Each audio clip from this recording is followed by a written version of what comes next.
बसपा के इकलौते विधायक उमा शंकर सिंह का देहांत हो गया। वह कैंसर जैसी गंभीर बीमारियों से जूझ रहे थे। अगर हम उनके राजनीतिक करियर की बात करें तो वह मौजूदा समय में उत्तर प्रदेश विधानसभा में बहुजन समाजवादी पार्टी के इकलौते विधायक थे। ऐसा बताया जाता है कि वह मायावती के बेहद करीबी थे। मायावती उन्हें खुद अपना छोटा भाई मानती थी और हर एक रक्षाबंधन पर उन्हें खुद राखी बांधने आती थी। अगर हम उमा शंकर सिंह के राजनीतिक जीवन की बात करें तो वह छात्र जीवन से ही राजनीति में एक्टिव रहे। ऐसा बताया जाता है कि वह छात्र जीवन में ही अपने कॉलेज से महामंत्री का चुनाव जीते। उसके बाद बलिया जिले से 2000 में वो जिला पंचायत सदस्य भी हुए।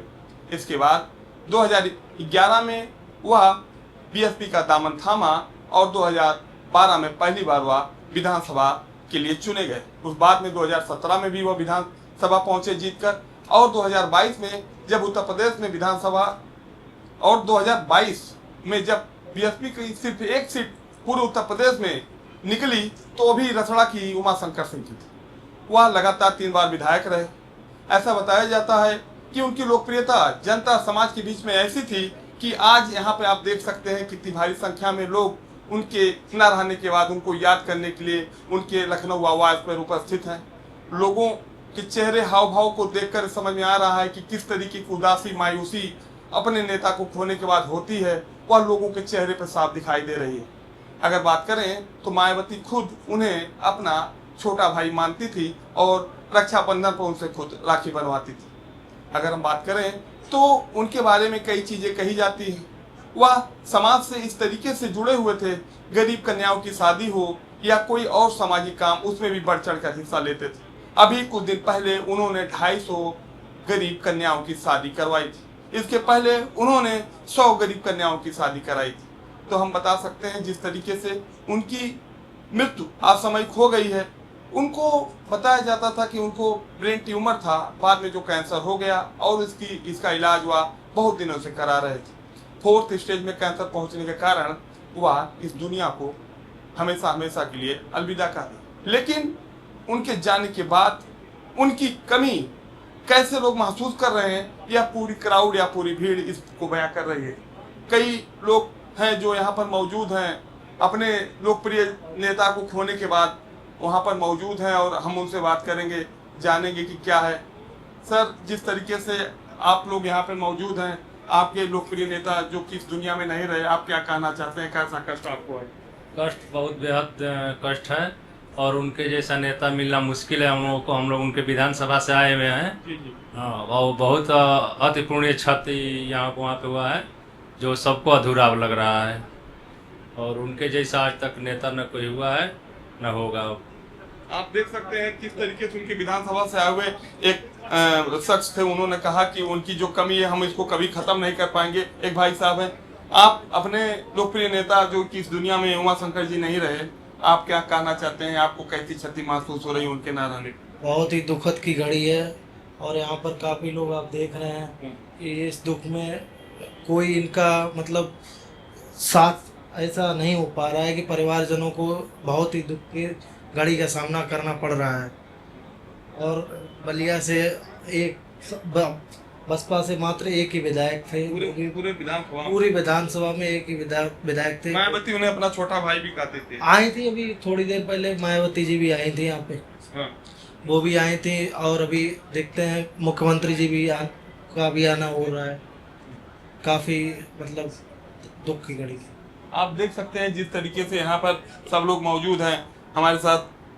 अब अपने लोकप्रिय नेता जो कि उमा शंकर जी अब इस दुनिया में नहीं रहे, क्या कहना चाहते हैं आप? ये हमारे लिए बहुत शोक की बात है। हमारा विधानसभा पूरा शोक में डूबा हुआ है। अब हमारे पास निशब्द हो गए हम लोग। हमारे क्षेत्र के बहुत ही लोकप्रिय नेता थे जो कि अब इस दुनिया में नहीं रहे, हमारे साथ दे रहे। वो हमेशा में हमारे उनकी लोकप्रियता थी, वो ज्यादा लोगों के समाज से बहुत जुड़े रहते थे। लोगों के दुख सुख में सब लोग बताते हैं एक पैर पे खड़े रहा करते थे, लोगों को बहुत ही सहयोग किया करते थे। बहुत हमेशा सबके घर पे जाना, सबके दुख सुख में साथ में रहना, सबका साथ देना, मतलब किसी चीज़ की उन्होंने हमेशा कमी नहीं रखी है। और वो हमेशा जिंदा रहेंगे, वो हमारे मन में जिंदा रहेंगे और हमारे साथ रहेंगे। वो आप देख सकते हैं जिस तरीके से लोगों का कहना है कि वो भले ही इस दुनिया में ना हो लेकिन हमारे दिलो दिमाग को हमेशा जिंदा रहेंगे। उन्होंने एक ऐसी मिसाल पेश की है कि जिसे हम कभी भूल नहीं पाएंगे। यानी कि जिस तरीके से एक लोकप्रिय, एक जन नेता जो कि अब इस दुनिया में नहीं है, उनके महत्व को अगर समझना हो तो यहाँ पर बड़ी भीड़ आप देख सकते हैं। बरसात हो रही है, सब जगह पानी, लेकिन उसके बावजूद भी यहाँ पर लोगों का तांता लगा हुआ है। सारे लोग अपने इस लोकप्रिय नेता को अंतिम विदाई देने के लिए यहाँ पर मौजूद हैं। जानकारी के मुताबिक बसपा सुप्रीमो मायावती खुद यहाँ पर आई थी और उन्हें श्रद्धांजलि देख अभी दी। और अगर हम बात करें तो जिस तरीके से उमाशंकर सिंह का जो भी राजनीतिक करियर रहा वो भी बहुत ही शानदार रहा। उनकी राजनीतिक विरासत की बात करें तो बलिया से लगातार 3 बार वो विधानसभा सदस्य भी रहे। उन्होंने अपने राजनीति की शुरुआत अपने छात्र जीवन से शुरू की। जिला पंचायत अध्यक्ष रहे। 2011 में उन्होंने बसपा का दामन थामा और तब से लेकर अब तक लगातार वह 3 बार बीएसपी के टिकट पर विधायक भी निर्वाचित हुए। अगर देख सकते हैं बलिया से भी बहुत भारी संख्या में लोग यहाँ पर मौजूद हैं, आए हुए हैं और अपने लोकप्रिय नेता को याद कर रहे हैं। इसी बीच एक लोग हैं, भाई साहब, आपके लोकप्रिय नेता उमाशंकर सिंह जी इस दुनिया में नहीं रहे, क्या कहना चाहते हैं आप उनकी? देखिए, वो एक नेता नहीं थे, बहुत बड़े महामानव थे और ऐसे नेता और मनुष्य बिरले पैदा होते हैं इस धरती पे और उनका मृत्यु नहीं हुआ है। हजारों परिवारों का मृत्यु हुआ है। एक वो ऐसे मसीहा थे कि हर तरह के गरीब, दबे कुचले, हर सबका साथ देते थे। वो गरीब कन्याओं की शादी हो या किसी की परिस्थिति हो, कोई बीमार होता था, लोग बताते थे, एक पैर पे खड़े होते थे। पूरे बलिया के लोग उनसे सीधे जुड़े रहते थे। कोई किसी को कुछ कहना हो, सीधे उमाशंकर भैया कह के पहुंच जाता था और सीधे उसकी पूरी मदद करते थे। आज तक हमने कभी ये नहीं सुना कि उनके दरवाजे से कोई निराश लौटा है। कोई निराश नहीं लौटा है। जितने भी गरीब, ये नहीं है कि ये बहुत बड़े आदमी हैं तो इनके पास एक गरीब आदमी नहीं जा सकता। एक छोटा सा आदमी, गरीब आदमी अगर चला जाए, हर प्रकार का मदद करते थे। इस समय सोचिए कि हजारों बच्चों का फीस जमा करते हैं, वो अनाथ बच्चे, उनको पढ़ाई का पूरा खर्च उठाते हैं, निर्धन कन्याओं का शादी करते थे। तो ऐसा व्यक्ति हमें नहीं लग रहा है कि पूरे उत्तर प्रदेश में कोई था, न होगा। जिस तरीके से अब इस दुनिया में उमाशंकर सिंह जी नहीं रहे, तो क्या कहना चाहते हैं अपने इस लोकप्रिय नेता को लेकर? हमारे लोकप्रिय नेता एक जनप्रतिनिधि थे जो कि बहुत ही उनका कार्य सराहनीय रहा। लोगों की सेवा और गरीब असहाय लोगों की मदद करना। और आज वो इस दुनिया में नहीं है, लेकिन हमारे दिलो दिमाग में हमेशा सदैव जिंदा रहेंगे। तो अब यहाँ से इनकी शव यात्रा कहाँ? यहाँ से इनकी शव यात्रा को बलिया के लिए ले जाएगा? के लिए लिया जाएगा। थोड़ा बताइए।